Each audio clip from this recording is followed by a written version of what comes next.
in few moments from now. So my humble request to all of you to please be seated.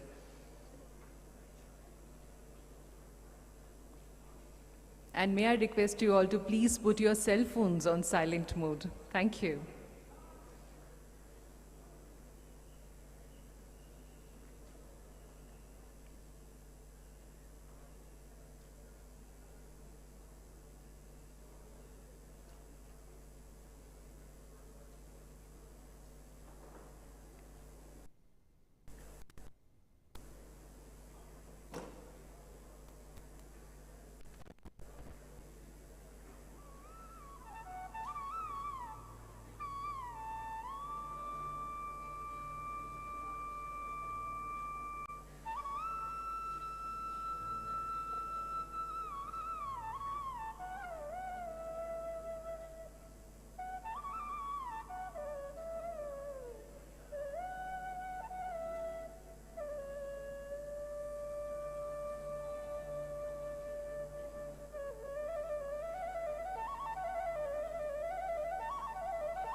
Ladies and gentlemen, please welcome our Honorable Minister of Youth Affairs and Sports, Government of India, Shri Anurag Singh Thakurji.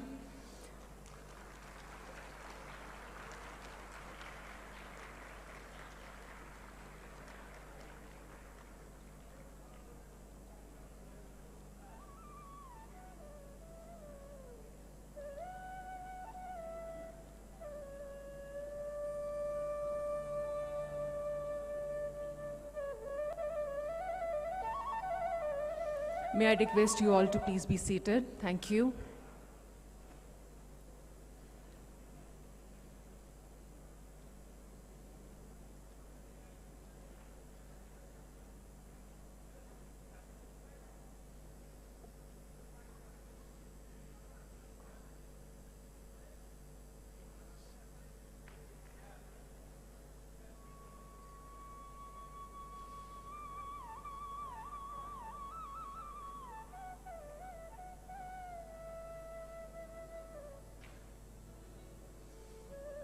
Namaskar, good morning ladies and gentlemen, and a very warm welcome to all of you in the Youth20 Inception Meeting organized by Ministry of Youth Affairs and Sports, Government of India, with the support of Government of Assam here in Guwahati, awesome Assam. We extend our hearty welcome to our Honorable Minister of Youth Affairs and Sports, Government of India, Shri Anurag Singh Thakurji, Honorable Education Minister, Government of Assam, Dr. Ranoj Peguji, Chief Secretary, Government of Assam, respected Shri Paban Kumar Baud Thakurji, Secretary, Youth Affairs, Ministry of Youth Affairs and Sports, Government of India, respected Srimati Meeta Rajiv Lochanji, Principal Secretary, Government of Assam, respected Shri Kalyan Chakrabarti-ji, Y20 Chair, Shri Anmol Sobit-ji, official representatives and youth delegates from G20 countries, members of Y20 Secretariat, officials from the ministries and state government, young leaders and participants, and all others present in this hall. We welcome you all in this event. It is indeed a moment of great pride and honor for all of us that India is hosting G20, and today is the final day and third day of our Youth20 Inception meeting. And now for the welcome address, ladies and gentlemen, may I request Chief Secretary, Government of Assam, respected Shri Paban Kumar Baud Thakurji.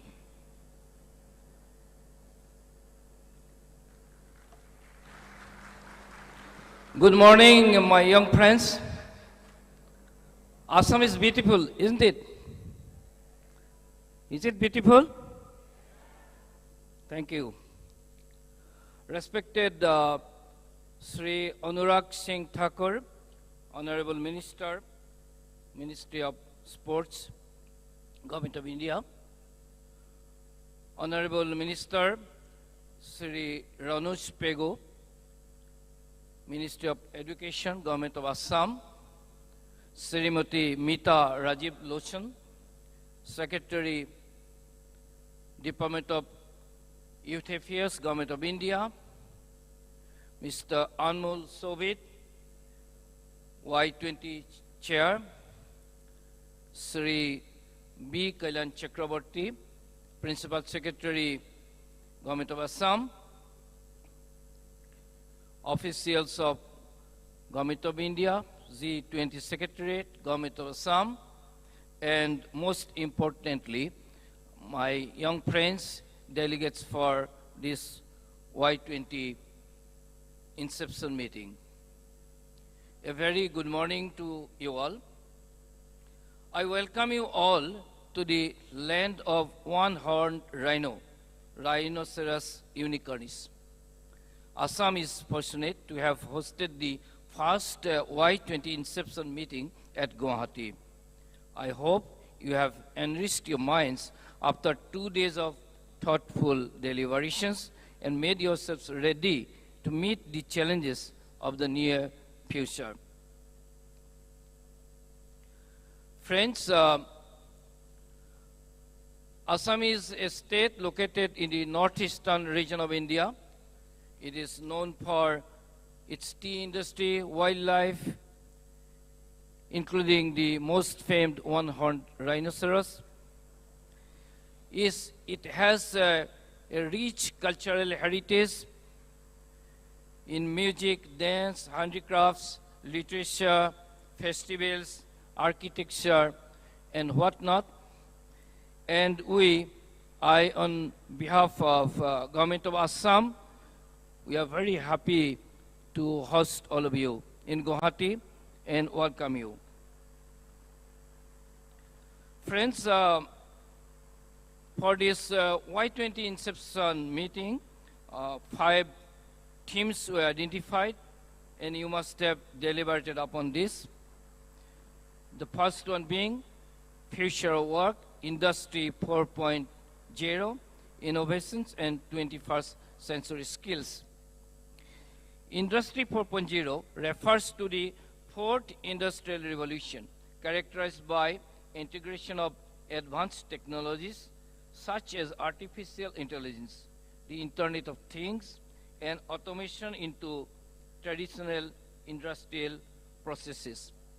These innovations are transforming the way work is performed and leading to new job opportunities in areas such as data analysis, software development, etc. 21st century skills refer to the capabilities that individuals will need to thrive in the changing job market, such as critical thinking, problem solving, and digital literacy. Climate change and disaster risk reduction, making sustainability a way of life. It is another important theme of these meetings. Climate change and disaster risk reduction are critical global challenges that require immediate and sustained action. Making sustainability a way of life means incorporating environmentally responsible practices into all aspects of daily life and reducing our carbon footprint. This includes reducing energy consumption, using renewable energy sources, and reducing waste. Another important thing which you have deliberated upon has been peace building and reconciliation, ushering in an era of no war. Peace building and reconciliation are essential for creating an era of no war. They involve addressing the root causes of conflict, promoting understanding and cooperation between different groups, and working to establish lasting peace and stability. Another important theme which you have deliberated upon has been a shared future, youth in democracy and governance. A shared future means creating a society where everyone has equal opportunities, regardless of background or circumstances. Youth play a crucial role in this vision as they are the future leaders and decision makers of the society. The fifth theme has been health and well-being and sports, agenda for youth. Health and well-being and sports play an important role in the overall development and well-being of young people. An agenda for youth in these areas should aim to promote healthy lifestyles, physical activity, while also addressing the challenges that youth face in maintaining their health and well-being. Friends, you must have discussed in length, deliberated and debated on these topics, but definitely these themes are very vast and wide-ranging, and I do not think discussions of 2.5 days deliberations can, make us understand something very comprehensively. I feel that the main purpose of this Inception meeting has been to create a thirst in you on these matters and prepare yourself to lead this world after some time. One most important thing A few days back, in the newspaper, I have seen that scientists have discovered one planet which is like Earth, where it is said that, it can be in a livable condition. This is about 100 light years away from us. Any one of you would like to go there?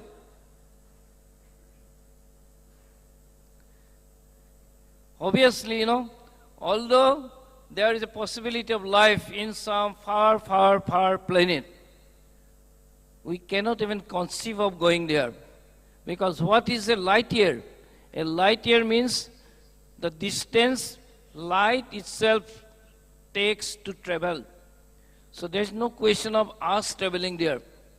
So that is why we have only one Earth.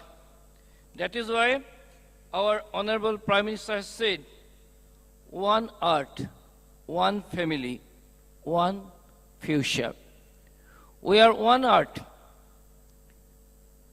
Now, if somebody from one country, suppose Pakistan, wants to come to India, there are our immigration authorities who will check the documents. They sometimes allow somebody to come, they may not allow somebody to come.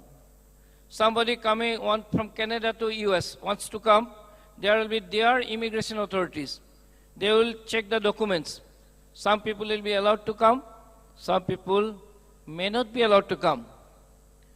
But the climate damage caused in one country, can the immigration authorities stop that damage to come to the other country?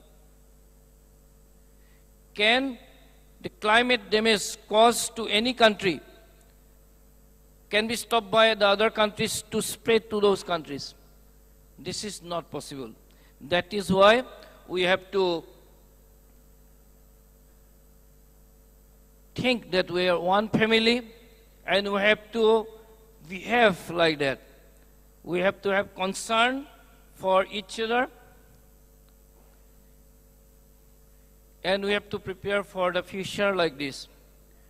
Friends, I don't want to make a long speech, but I would like to conclude with one shloka from Upanishad. Upanishad is one of the important Upanishads. There, the first shloka, the first says, Isha Vachang Idang Sarvang Yat Kincha Jagatyang Jagat Tena Tyaktena Bhunjitha Ma Gridha Kaishasit Dhanam. The tenor and purport of this sloka is this, that this world belongs to the Almighty. We can say the world belongs to nature. And whatever is the surplus produced by this ecosystem, only that much we should consume. We should not consume more than what the surplus created by the system. We should not erode into the capital part of the ecosystem. If we do that, we will cause damage to the system and it will be something like stealing the benefits from the next generation. So let us not steal things from the next generation. We should limit our wants. We should behave in a manner so that the earth sustains, the ecology sustains for us, it sustains for the next generation and next generation and next generation. So you are the young people, what you think today, everybody will think about that tomorrow. You have the enthusiasm, you have the energy, you have the spirit to create changes, make things happen. So from that perspective, it has been a great seminar under the aegis of G20, coming Y20, and from the government of Assam, we are very, very happy to be able to host you. We tried our best to make your stay comfortable. But even then, there may be some hiccups here and there. And for any shortcomings, please excuse us. We'll try to improve maybe next time. And I observed that the seminar has been very tightly packed, and you did not have much time to move around. So I invite all of you to have spare time and come see around Assam, its multiplicity, ethnicity, the beauty of nature, the wildlife, all these things, and enjoy. And if yourself you cannot come, send your parents. And if your parents cannot come, at least tell your friends that Assam is a wonderful place. It's worth coming. So thank you very much, friends. Thank you, respected Shri Pawan Kumar Bo Thakurji, Chief Secretary, Government of Assam, for the opening remarks. Ladies and gentlemen, may I now invite Chair Y20 India, Shri Anmol Soviji, for the introduction.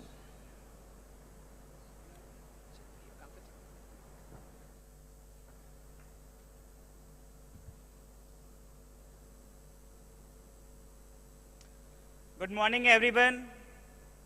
Honorable Minister, Youth Affairs, Sri Anurag Singh Thakurji, honorable dignitaries, and my dear friends.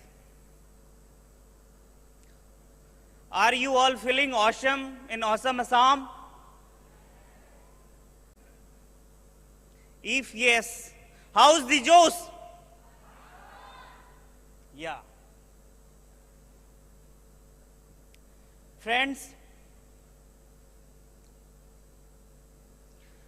as a platform of Y20 and being the chair of Y20, I, Anmol Sovid, welcome you all to the land of peace, the land of Gautam Buddha, the land of humanity, the land of Swami Vivekananda ji, the land of Mahatma Gandhi, and the present, the land of that shows the whole world, Vasudhaiva Kutumbakam, one world, one future, one family, the land of Honorable Prime Minister Sri Narendra Modi ji.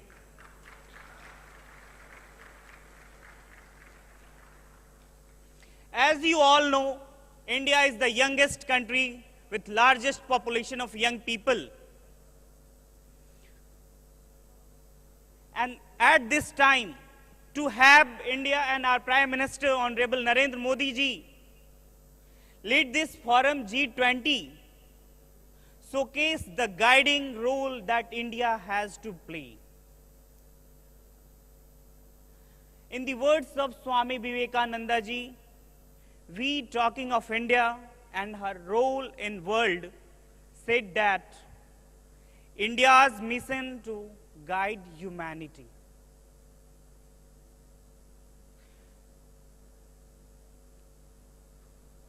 And now, we as Indians, we are preparing our youth that we must engage our youth people and we must join the globe hands in hand to work for a better future. Our leadership under Honorable Narendra Modi ji has adopted several policies and schemes to help us, the youth of our country. And you will see an example here. Within 8 years, we have showcased how digital policies can change the economy of any country. Before a decade, we were mocked about digitalization. A country with so much diversity, such large population cannot accept digitalization. But we have showcased how a country with so much diversity, such a large population can accept any innovation, any change. As yesterday our Honorable Minister has said, how we have showcased and set an example for the world that what we have done in Digital India. We want, we urge, we would like to have,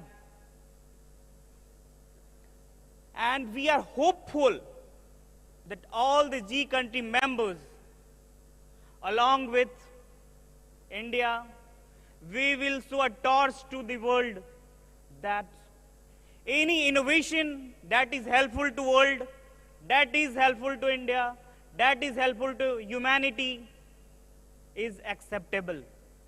And it can change the world, it can change the humanity. Friends, we all know right comes with responsibility. I am talking about Digital India. And in this scenario, with Digital India, we have some responsibility also. Being Y20 chair, I, as your Honorable Minister and my dear friends, we are involving all our youth people pan-India across Gujarat to Guwahati, Kashmir to Kerala. Every people of India in Y20 events with the help of Digital India.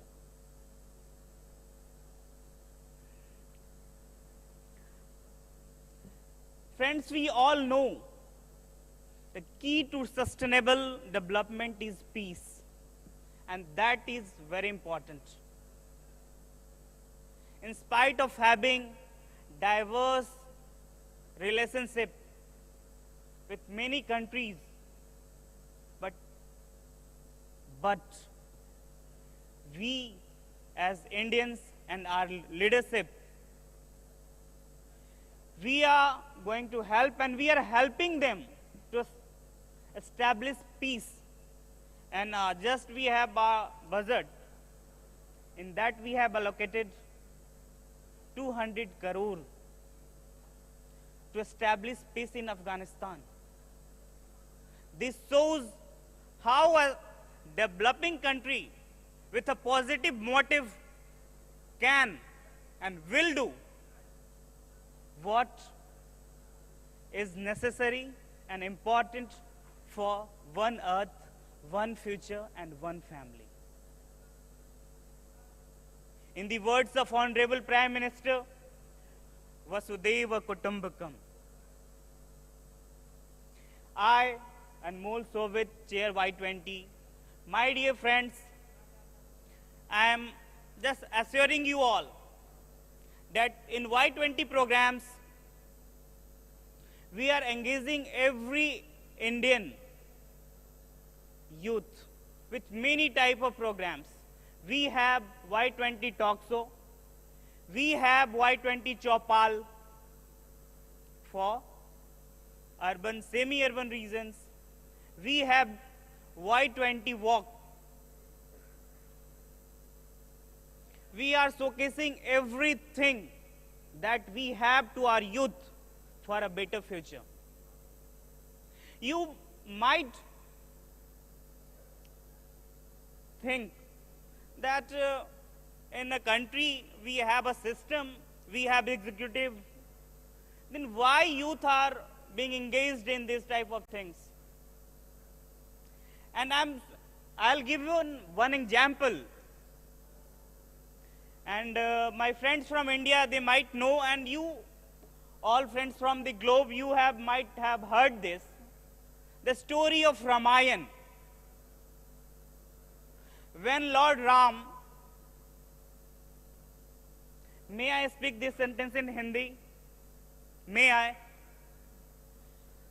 जब श्री राम सेतु की निर्माण कर रहे थे, तो उनके साथ उनके सभी सहयोगी, जो भी उनकी टीम थी, उनके सहयोग में थे और उस सेतु के निर्माण में उनका सहयोग कर रहे थे। लेकिन उस वक्त एक छोटा सा क्रिएचर, एक छोटा सा जीव,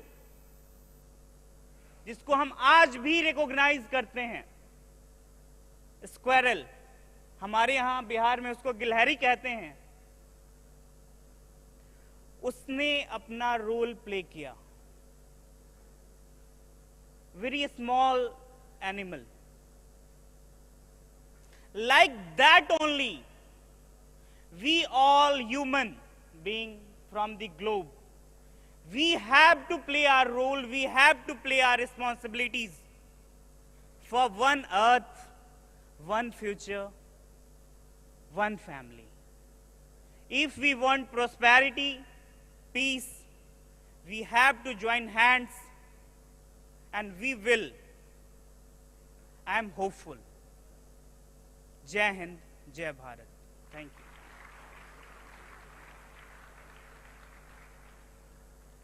Thank you, Shri Anmol Sovitji, Y20 Chair for the introduction. And now, ladies and gentlemen, for the presentation on white papers, we are Secretary for Policy and Research, Y20 Secretariat, Mr. Ushering Raj.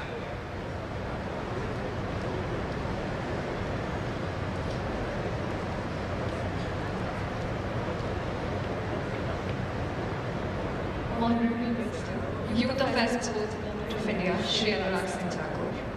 Honorable Minister of Education, Government of Assam, Dr. Ranoj B.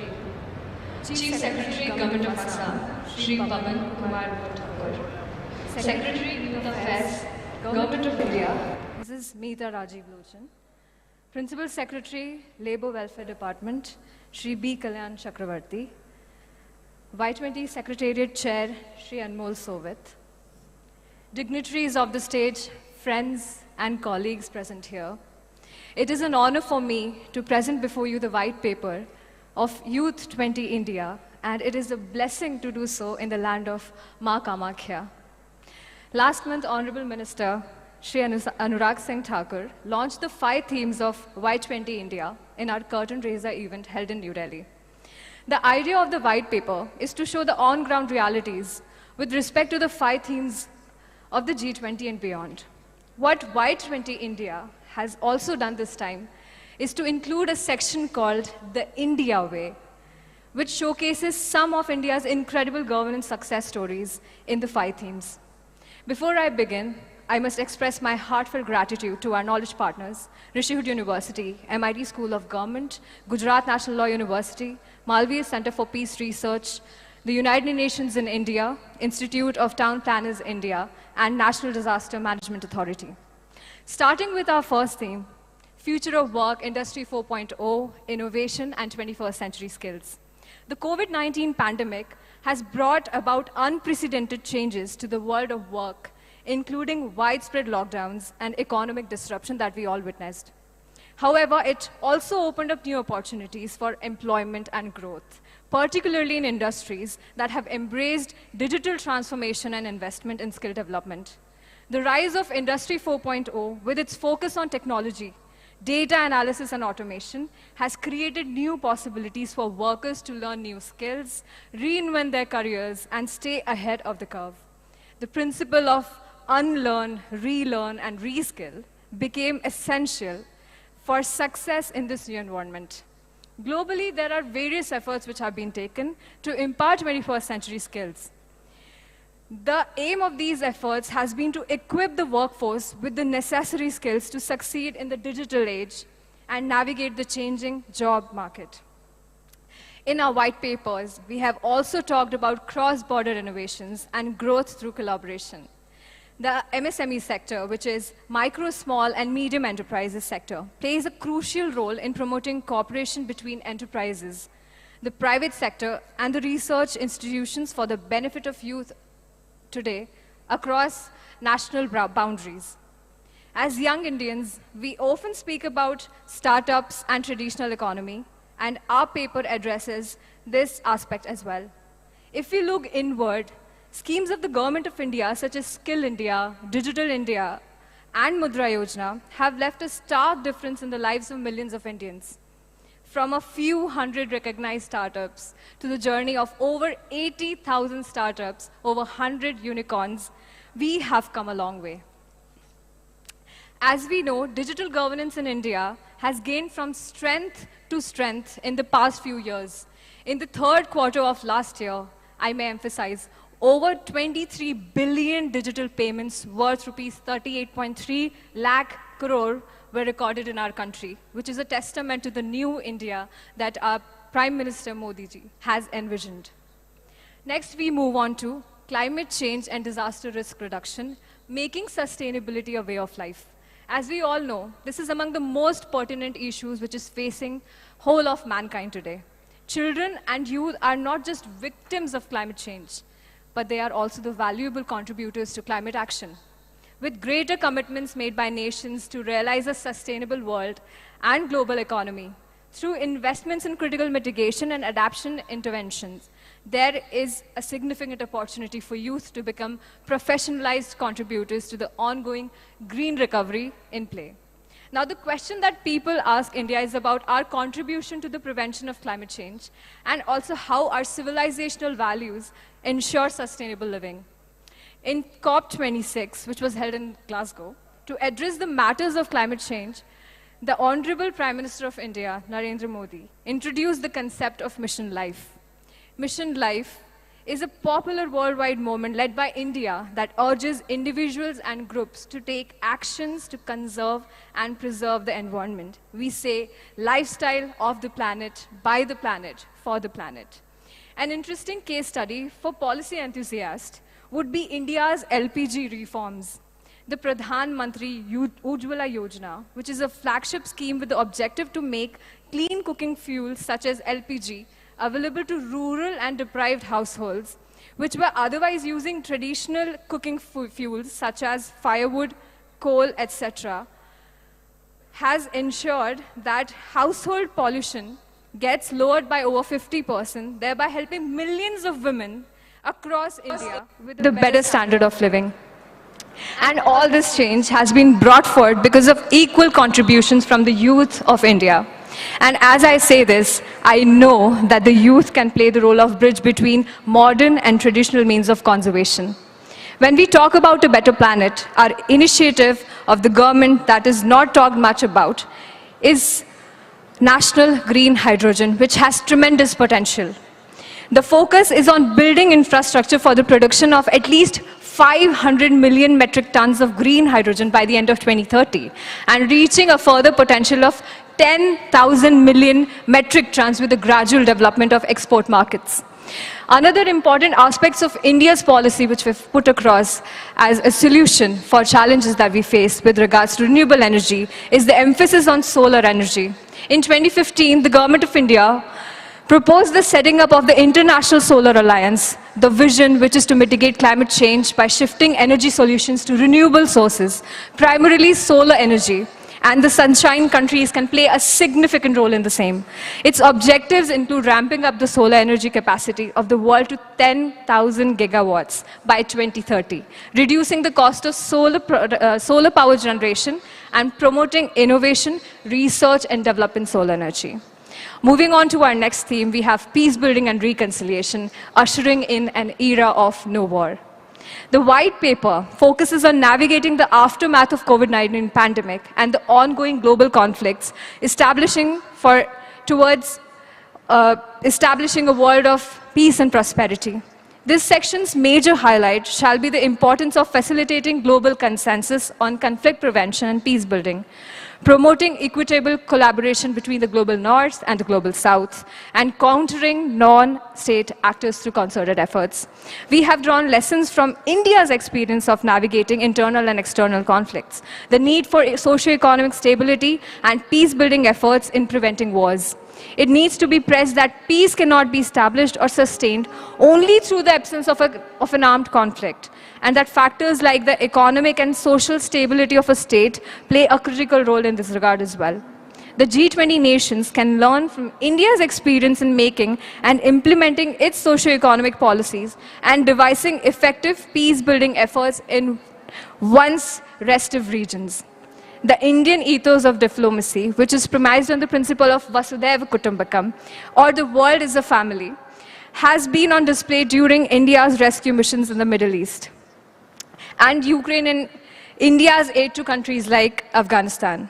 We strongly believe that unless you look at the whole world as one, unless there is inclusivity and empathy for everyone, ensuring peace is certainly a challenge.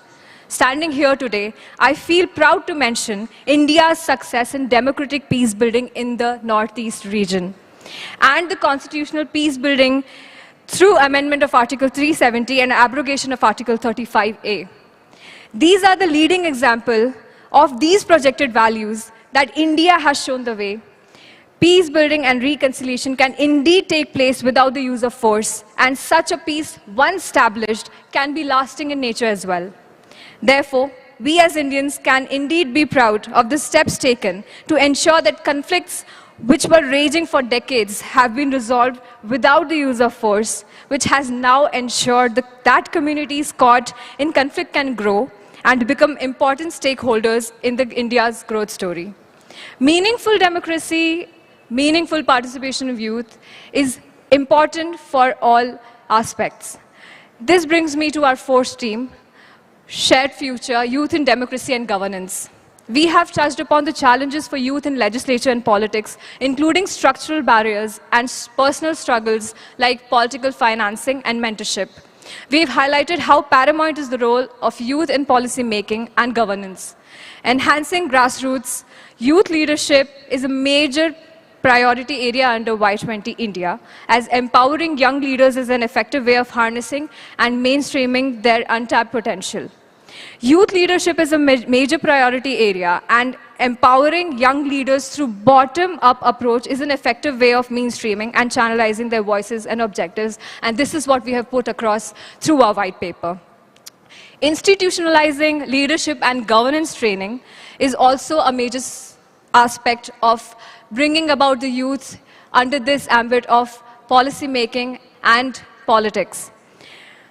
The National Informatics Center under the Ministry of Electronics and Information Technology here in India offers a Digital India internship for Indian students where they get to participate in the policy making process by producing policy inputs such as empirical analysis, policy papers, and briefing reports.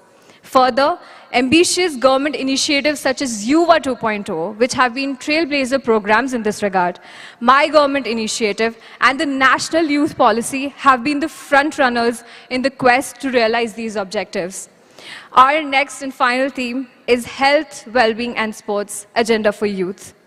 The recent global events have highlighted that health is the single most important asset a human can have, and these events have given humanity an opportunity to secure this cherished asset. It brought together people of different social settings together, and it was due to this united front that we could defeat COVID-19. As we are advancing into the digital world, most of our services are also transitioning to virtual platform. However, the transition in the health sector is yet to gain momentum. Also, the digital health services have been beyond reach to a large section of the world's population, partly due to discrepancies in digital literacy, technological and language barriers. A sizable portion of the population lacks access to basic health facilities and is required to pay for their own health care. High out-of-pocket costs significantly contribute to trapping vulnerable populations into poverty. Hence, there's a need to address the issue of healthcare financing on priority as well, that we have put across in these white papers. Amidst all these challenges, India has emerged as a beacon of hope, and the youth can lead the way forward in our fight against these issues. Schemes like the Ayushman Bharat and Pradhan Mantri Jan Aushadhi Kendras have made quality healthcare facilities accessible to the underprivileged strata of the society. India has demonstrated its digital health capabilities by roaming in the state-of-art technologies to plan and implement large-scale immunizations drives in the midst of pandemic via the CoWIN portal. India has also adhered to its teachings of Vasudhaiva Kutumbakam by providing essential drugs, vaccines, and other healthcare equipment to various countries around the globe. Further, India has taken a step towards integrating traditional medicine with modern medicine by establishing the Ministry of Ayush, which oversees the adoption and promotion of traditional medicine practices from the systematic level to the grassroots levels. India has also taken steps to promote sports as a part of lifestyle by introducing the Khelo India scheme, where hundreds of young athletes from various parts of the country get to participate in an event that is televised nationally. What separates the present government from the rest is the hands-on approach of the sports minister to ensure the well-being of sportsperson at any cost. We have also witnessed the Prime Minister get personally involved in the games, and this is reflected in India's performance in the Olympics and other championships. To conclude, this paper is a part of the efforts to meaningfully include the perspective of the youth, the future of this world, on current issues of international importance. With these words, I conclude, and thank you so much. Thank you, Ms. Drishti Raval, Secretary, Policy and Research, Y20 Secretariat, for the presentation on white paper. And ladies and gentlemen, may I now humbly request Honorable Education Minister of Assam, Dr. Anuj Peguji, to kindly present research papers on 5 themes to our Honorable Minister of Youth Affairs and Sports, Shri Anurag Singh Thakurji.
Thank you so much, Honorable Minister, sir.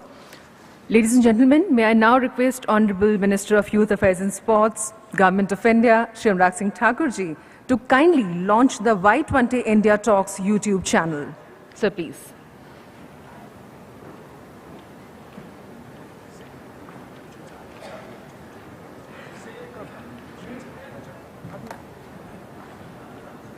I think he has come. Okay.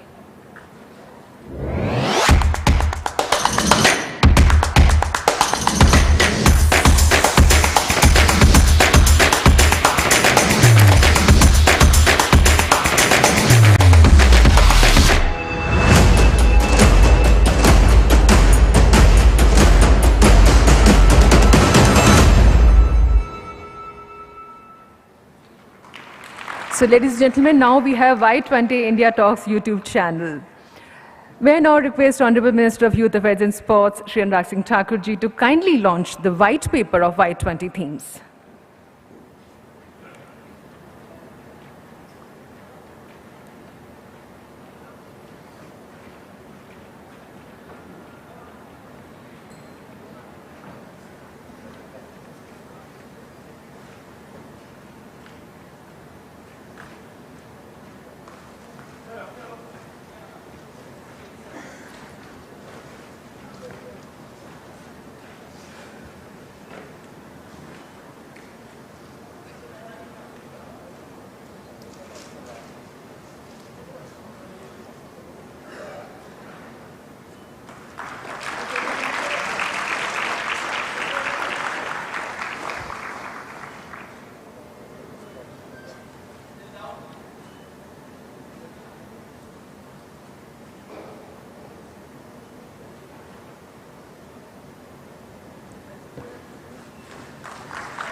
Thank you, Honorable Minister, sir. And now, ladies and gentlemen, I would request Honorable Education Minister of Assam, Dr. Ranoj Peguji, for the address.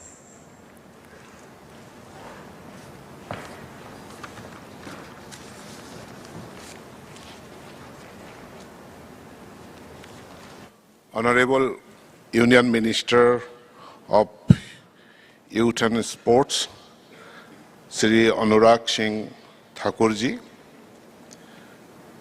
respected Secretary to Government of India, Mitha Rajiv Loshanji, Chair Y20 Anmol Shobitji, respected Chief Secretary to the Government of Assam, Pawan Borthakur Dangoria, respected Principal Secretary to Government of Assam, Dr.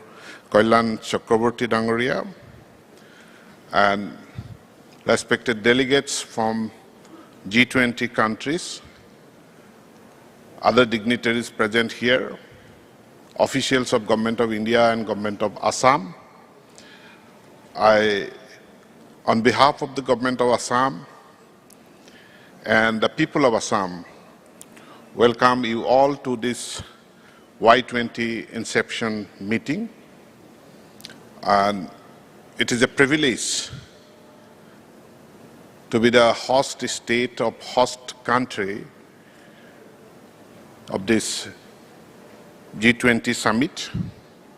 And I thank our Prime Minister Narendra Modi ji and also Sri Anurag Singh Thakurji for giving Assam the opportunity to host this inception meeting of Y20. We tried our best to make you to feel at home. We wanted to give you a very warm hug, welcoming to this state of Assam with a projected population of 3.5 crore. And I hope you had a comfortable stay in Assam. Today is the last day. We are feeling a bit of pain that after some time you will all be leaving home, leaving this state.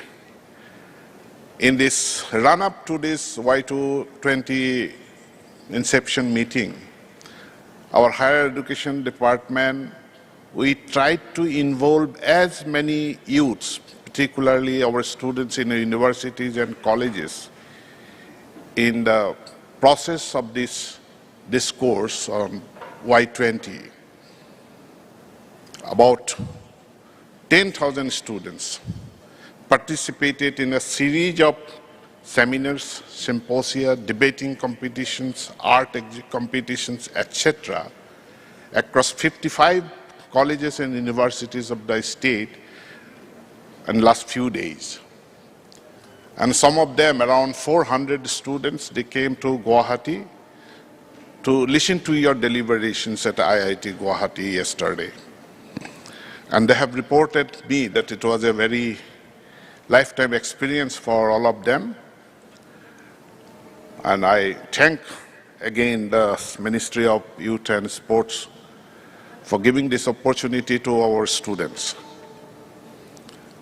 We have published a small bulletin about our initiative and also the seminar papers, research papers, which were presented in the seminars. We have brought out an publication that we have handed over to the Honorable Minister and we have released today.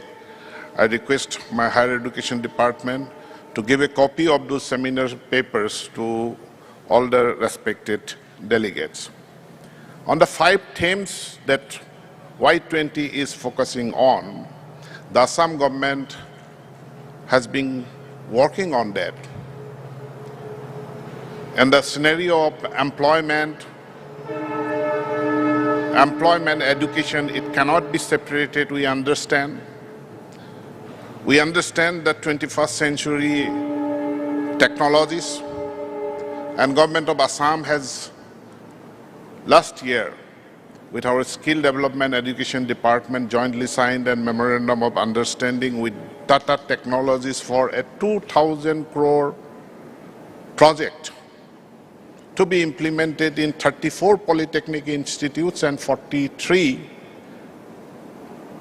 industrial training institutes to impart this new technologies as a skill development program to our youths. We are establishing skill centers in every block, and we all understand that this is time for the education to create job creators than job seekers. This has been much talked about, and we are focusing on, and we are doing it that every college and universities of Assam, we are establishing entrepreneurship cell so that young students can be motivated from a very early age for entrepreneurship development. Government cannot, or even the public sector, because of the automation also, the number of employment is coming down, and if we do not infuse the motivation for entrepreneurship, the skill development, the unemployment problem that we are facing today cannot be addressed. On climate change, Assam is a basin. It is surrounded on every side by hill, mountainous region. And a recurring flood is a big problem in Assam. We are changing our mindset to incorporate to introduce new technologies, new approach, new ideas. And government of Assam is investing a very big fund to make Assam a flood-free state. And last year we have achieved certain success. Climate change is a big issue. And here in Assam, these 3 days, you have experienced a dry brooding season. Actually, it should have rained by this time, but the rain is not coming. In Assamese, there is a old proverb, Meghe goroje maghor hekh, dhanya raja punya dekh. If it rains in the end of Magh month, that is the first half of February, the king is blessed, the country is blessed. Last night I heard it rained in Upper Assam, but Guwahati, still we are waiting for a rain. Rain will definitely come, then again flood will come, and along with flood, the havoc comes, and its impact is, we all understand. So, government of Assam is working with new ideas, with a new concept and good investment in tackling flood in Assam. In terms of peace, today you might not have seen a large contingent of security forces posted in the places where you are staying. But once it was a time in Assam when insurgency, extremism was very much in Assam, and we had to deploy large security forces for events like this. But this time you have not seen presence of large number of security forces, because in last 7 years, government of Assam, we have achieved tremendous progress in settling our internal issues, and most of the insurgent or the militant groups have come to talks, and we have signed peace accords. They have returned to the mainstream, and we do not have any requirement of deploying security forces for events like this. Assam, peace has completely returned to Assam. And we are trying to resolve, we are surrounded by several other Indian states, and we have disputes. We had disputes, and we started talking with our neighboring states, and one after another, we are resolving our boundary disputes. So our issues will be, neighboring states will be over very soon. peace will prevail, and together as India, together as northeastern India, we can make headway ahead. In terms of democracy, India is the mother of democracy we know. And in Assam, apart from the Panchayati Raj system where democracy is decentralized to the grassroots level, as we have many ethnic groups, many tribal groups, we have further decentralized democracy by creating various small autonomous councils and development councils whereby we are giving rights to the specific ethnic communities to sort out their own development plan, to steer their own welfare schemes. We have as many as, other than the 6 scheduled areas that is in the hills and Bodoland area, we have 10 other autonomous councils in Assam. We have another dozen of development councils, and we are holding elections, decentralizing, giving power to the people to elect their own councils and sort out their own development plan. And when we come to the theme of health, well-being, Government of Assam, we have adopted a state sports policy whereby every sportsman who brings pride to the state, who brings a reward to the state, are being incentivized. In our Assam Legislative Assembly, we have 126 constituencies. We are establishing a stadium in every constituency. We are establishing a stadium in every district headquarters where a national level event can be held. We started with 3 medical colleges. Today our 8 medical colleges are running in the state. Another 8 medical colleges are under construction and expected to be inaugurated within next 2 years. This year we have laid foundation stone for another 8 medical colleges. So altogether, after 5-6 years, Assam with a projected population of 3.5 crore, we will have 24 medical colleges. And with this kind of health infrastructure, I think we are focusing in the health and well-being sector, promoting sports, promoting yoga.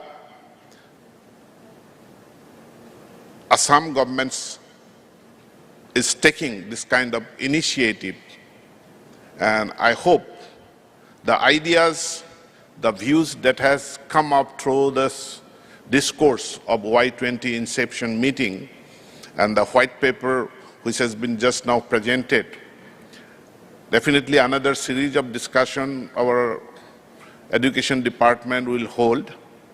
And whatever the good ideas, views has come up, we will definitely adopt them and try to implement in Assam for a uniform, for a good future of all of us. At last, I hope 3 days was a very short period. On behalf of the government of Assam, on behalf of the people of Assam, the foreign and the other delegates from other parts of the country, I would like to extend an invitation. Please do come again. This was a dry season. Please come. There are 2 good seasons to visit Assam. One is the Bahag Bihu season, that is in the month of April, and autumn season, winter season, that is a good tourism season. So I invite you all to visit Assam again, and for any inadvertent difficulty faced by you. I do apologize on behalf of the government. Thank you very much. Have a good day, and I wish you a safe return home journey. Thank you all very much.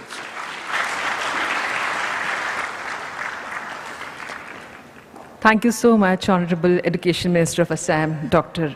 Ranuj Peguji, for your address. Ladies and gentlemen, may I now humbly request Honorable Minister of Youth Affairs and Sports, Government of India, Shri Anurag Singh Thakurji, to kindly address the august gathering.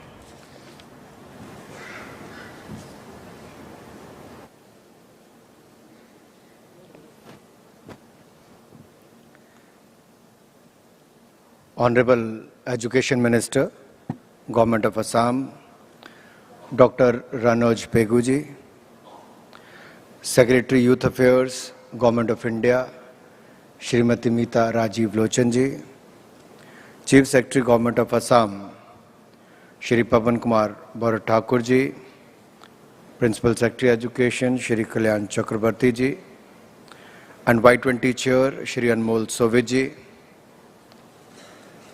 my friends from the G20 countries, friends from media, Namaskar, Tumi Keni Asa. For our international friends, it means, hello, how are you? Did you enjoy your time in awesome Assam? Did you? Did you make new friends? Did you enjoy the food?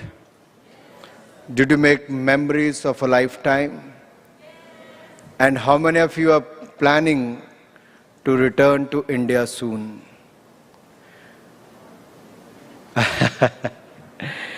It gives me great honor to convey to you all a very warm and heartfelt congratulations for attending the Y20 Inception Meeting at Guwahati, Assam in run-up to the main Youth20 Summit in 2023.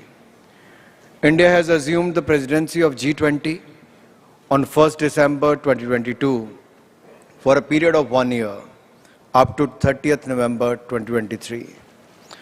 This is a time of immense honor and national pride for our nation. India's theme for its presidency is enshrined in its civilizational value system of Vasudhaiva Kutumbakam.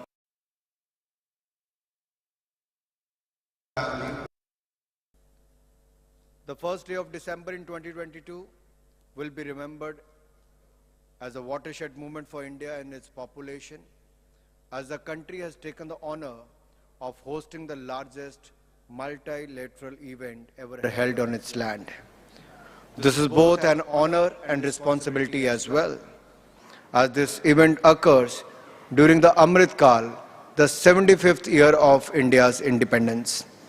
With the G20 presidency, India has the unique opportunity to demonstrate to the world our people's extraordinary prowess. Our G20 presidency affords us the opportunity to highlight our Atithi Devo Bhava tradition. The G20 presidency of India will work to promote this sense of global unity and therefore our motto, one earth, one family, one future. The process of social inclusion of our youth, including participation in decision-making, promotes their role as active contributors to society. Youth has immense transformative powers, and youthful energy is harnessed and leveraged in the right direction, which can indeed put the world on a course of more sustainable future. The Government of India prioritizes youth development and work towards creating an ecosystem for empowering the dynamism of young people through several youth intervention programs and schemes.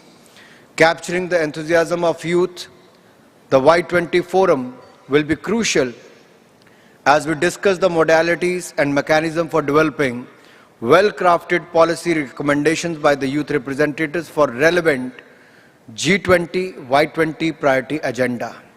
This will focus on global health architecture, digital transformation, and sustainable energy transition.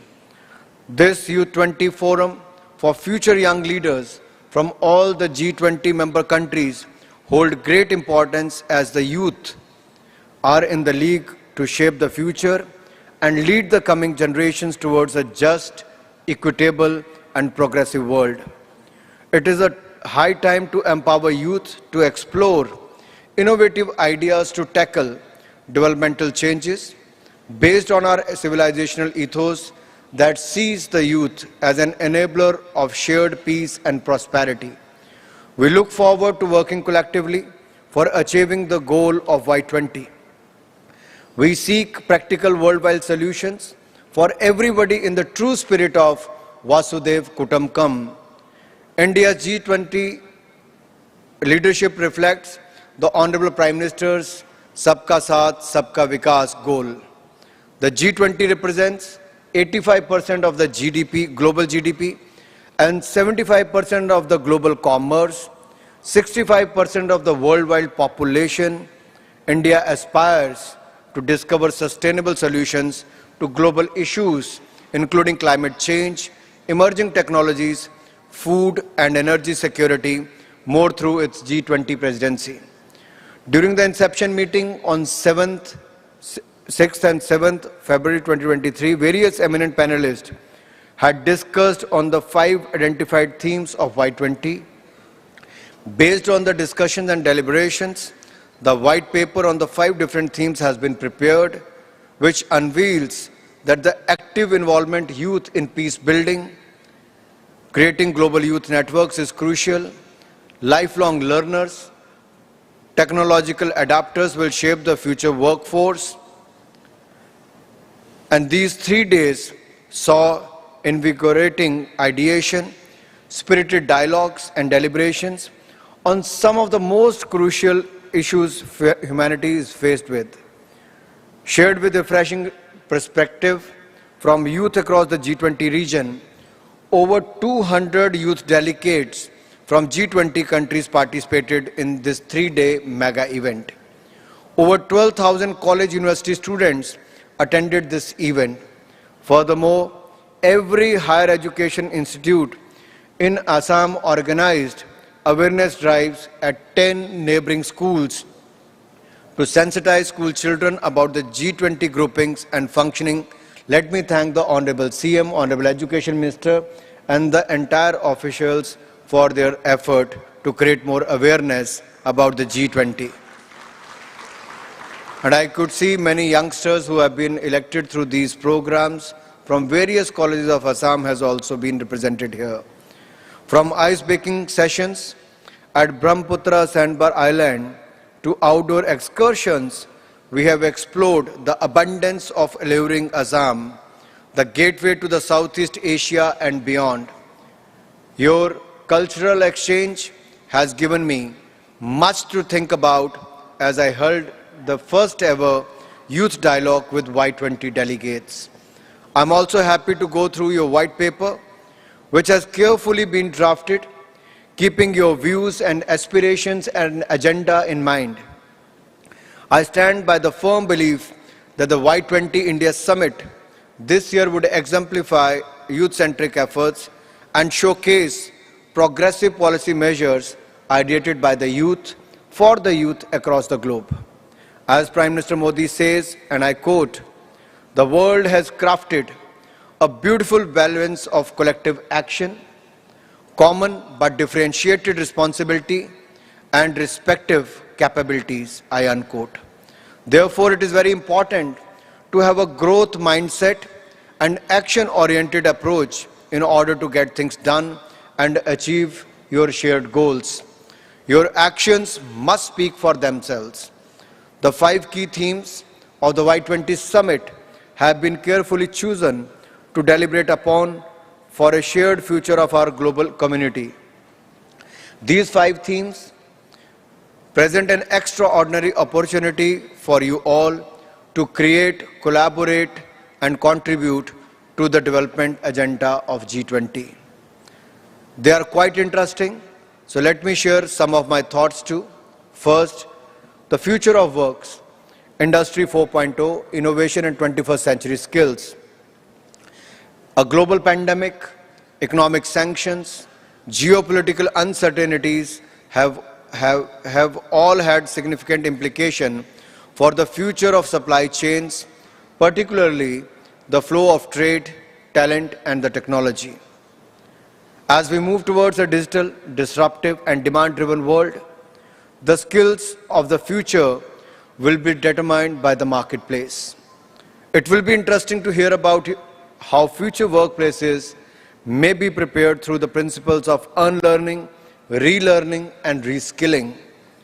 Will cross-border innovation be fueled by cross-border collaborations? How the gig economy will shine through as a new age industry? How many catalyze the startup ecosystem such that it aligns with the development goals of governments across the world? The role of traditional economic will also undergo a paradigm shift, and it will be important to evaluate this as part of Industry 4.0. Government of India, in its recent budget, has planned and announced to skill lakhs of youth in India to make them future ready for the future works, Industry 4.0, especially focusing on areas like artificial intelligence, 3D printing, coding, Internet of Things, machine learning, and all. We are ready to open 30 Skill India International Center across the country. There will be 3 Centers of Excellence for Artificial Intelligence. There will be close to 5 million youth who will be given stipend over the period of next 3 years. I'm glad to hear the initiatives taken by the government of Assam to start the skill centers not only at the district but at the block level also. I thank you and congratulate you for this initiative as well. Next is the climate change and disaster risk reduction. Apart from our efforts towards use of renewable energy and building the global consensus with the Solar Alliance, Honorable Prime Minister Modi made the historical commitment for India to be the net zero by 2070 at the World Leaders Summit at COP26. It was the most bold and ambitious commitment made by any world leader at COP26. Not only making the commitment, but the target what we set for the 2023, we have already achieved that in the year 2021, 9 years in advance. India introduced the idea of life or lifestyles for environment. This is an agenda for the sustainable future of the world community. As the world grapples with the changing weather patterns, shifting crop cycles, flash floods, we are also seeing a generational shift in our daily lives. Little changes like the use of paper straws, jute bags, separation of plastic and recycled waste, vegetarian food preferences are also shaping up as a movement of choice amongst the youth. Next, peace building and reconciliation. The world faces a plethora of transitional changes to human existence in turbulent era of international relations. India has a long history of service in United Nations peacekeeping, having contributed more personnel than any other country. Equitable collaboration of the global north and global south is an imperative. It is for young minds like you to find mutual areas of consensus and navigating beyond the sea of conflicts ridden by the baggage of history. When the world is seeing a war between two nations, it is the Prime Minister Modi said, and he rightly mentioned, this is not the time for war. And the G20 countries appreciated that and included that as agenda as well. While standing in the state of Assam in Guwahati, I could say, under the able leadership of Prime Minister Modi, the peace process has taken place in the valley of Jammu and Kashmir, as well as in the northeastern states. If you look at the number of the insurgency incidents have come down by 89% in the Northeast. And if you look at the civilian deaths, that has come down by 85% in the last 8 years. That means there is more peace, and Armed Forces Special Protection Act has been withdrawn in many areas in the last 8 years. So one after another, a lot of steps have been taken in the northeastern region, and we have seen in the yesterday's event of the peace reconciliation, many ex-ULFA to other such ex-militants who spoke about their experiences, how they have been involved in the nation-building process today. Next is the shared future, youth in democracy and governance.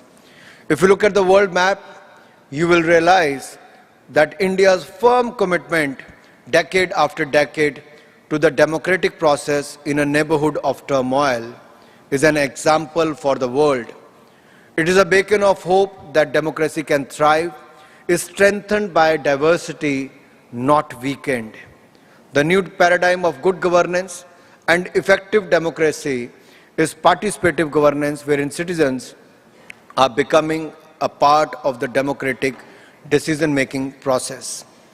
Prime Minister Modi has always emphasized on Jan Bhagidari to Jan Andolan, from people's involvement, where everyone must feel he or she is working for the progress of a country. Furthermore, India's definition of democracy is not to be restricted to the elections and governments only. Democracy is strengthened by Jan Bhagidari, which means active participation of the people in shaping policies and programs. I would like you to explore how this can be strengthened and amplified through technology. In the state of Jammu and Kashmir, we have started with the district development committees, which never happened in the last 75 years, but we had a very, very successful elections last year. So there is always a possibility of the people's participation, and through the elected representatives, we can bring in more transparency and accountability to the system. And we have seen how elected government in India brought in more transparency. As I discussed with you yesterday, from the CoWIN app, a digital platform, to get your vaccine certificate online, to a UPI Bhim platform to make digital payments, the world's largest digital payment platform. We have such many initiatives in the area of governance which brought in more transparency and accountability into the system, saving billions and billions of dollars for the government of India, and also doing the last mile delivery, also ensuring the last mile delivery in a large country like India with 1.4 billion population. India during the COVID-19 pandemic has delivered free food grains to 800 million people over a period of 28 months in a very, very successful manner, and administered 2.2 billion vaccinations free of cost to every Indian in the country. Not only that, through the vaccine Maitri, India has given vaccine 290 million vaccines to 100 plus countries across the world. So, as I was talking about the health, well-being and sports agenda for youth, the COVID-19 pandemic has shown our national vulnerabilities and also our collective abilities to unite across boundaries. When faced with the pandemic, systems collapsed and national interest made selfish and insecure. India practiced the principle of Vasudev Kutumbakam and supplied vaccines to more than 100 countries. We rolled out the fastest and largest vaccination program with 2.2 billion vaccinations administered. We went fully digital to provide seamless certification through the CoWIN app and registration on the Arogya Setu app. As young people, I hope you realize that there is nothing more important than health and well-being of individuals and the nation itself. So I further encourage you to practice yoga and use Ayurveda, which has been practiced in India for centuries and has proved beneficial in maintaining a healthy body and mind. I urge the youth who are busy and pursuing new skills, writing software and building startups, also to take up a sport and connect to your spiritual side for a soulful life, to find relief from work pressures and mental health issues. The Y20 is an opportunity to shape the discourse for governments and nations. It is also an opportunity to find and rediscover yourself, and in some ways to lose yourself in the magical experiences that India offers during your visit. I will leave you and end with few questions you can think about and discuss as you engage with each other over the next few months. Will you rise above conflicts and become the generation that build consensus? Will you be more inclusive towards sections of the society which have historically not gotten a seat at the table? Will you utilize the disruptive nature of technology for global good? Will you make policies which are rooted in reality and yet ambitious of what our future holds and values you truly believe in? Will you promise yourselves to commit to finding pragmatic solutions to problems or succumb to the battles of the day? Think about it, and more importantly, act on it. In the end, I would like to thank the government of Assam for making wonderful arrangements at IIT Guwahati and in other parts of the Assam. Thank you once again. Thank you all for being here and joining this Y20 Inception meeting. Jai Hind, Jai Bharat.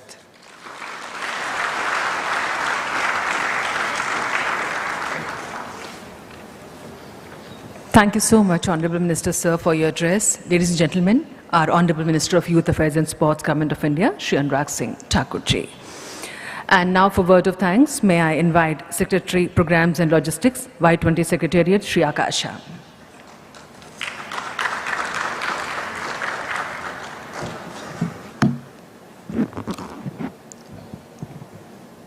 First of all, Hu Prabhat from the land of rising sun, the land of pious soil of Ma Kamakhya.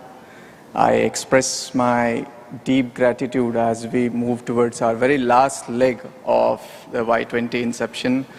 I express my deep gratitude towards Honorable Youth Minister of India, who has been continuously instilling the confidence and the support that Y20 family globally and the Y20 family that has been driving this entire exercise. So we are very thankful to you for your regular exercise of recharging us with the confidence. I express my deep gratitude towards the Education Minister from Government of Assam, Shri Ranuj Pego Sarji. I express my deep gratitude towards the Secretary of Youth Affairs, Ms. Meeta Rajiv Lochan ma'am. My deep gratitude towards a very accommodative and sweet Chief Secretary, Government of Assam, Pawan Kumar sir. He has been very supportive throughout our team. My deep gratitude towards Shri Kalyan Chakravarti sir, Principal Secretary, Government of Assam, and our Chair, Y20, Anmol Sovid ji.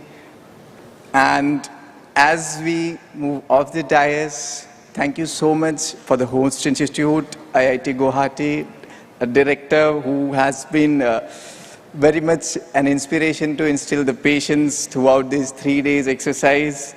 The administrative stakeholders from Government of Assam, thank you so much.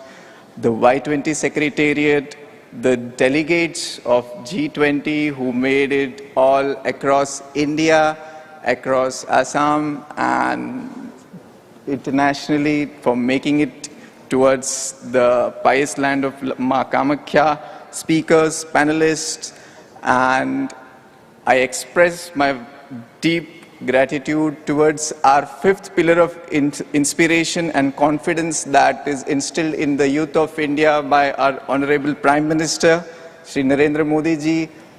This is the decade where the youth of India is instilling a deep inspiration by the confidence that we have seen throughout the paradigms in the years of the new governance. And as we envision the Y20 to deliver the landmark milestones in the areas of the 5 identified themes, from this land of the rising sun to augment the collaboration by youth pan G20 towards the upcoming events across the year in our India's presidency, to deliver the vision of one earth, one future, one family with a joint and mutual consensus. And last but not the least, I would say, picture abhi baki hai. This was just a climax and the movie is yet to come. Thank you so much. Thank you so much once again.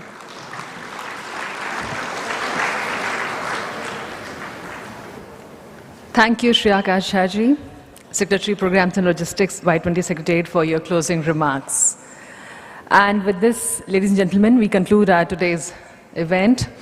And we would like to thank all the dignitaries, our esteemed guests, our Honorable Minister of Youth Affairs and Sports, Shri Anurag Singh Thakur ji, Honorable Education Minister of Assam, Dr. Roj Pegu ji, our senior officials on the days, representatives and youth delegates from G20 nations. Thank you all for being part of this momentous event. Thank you so very much. Thank you. And may I request you all to kindly join us for the high tea. Thank you.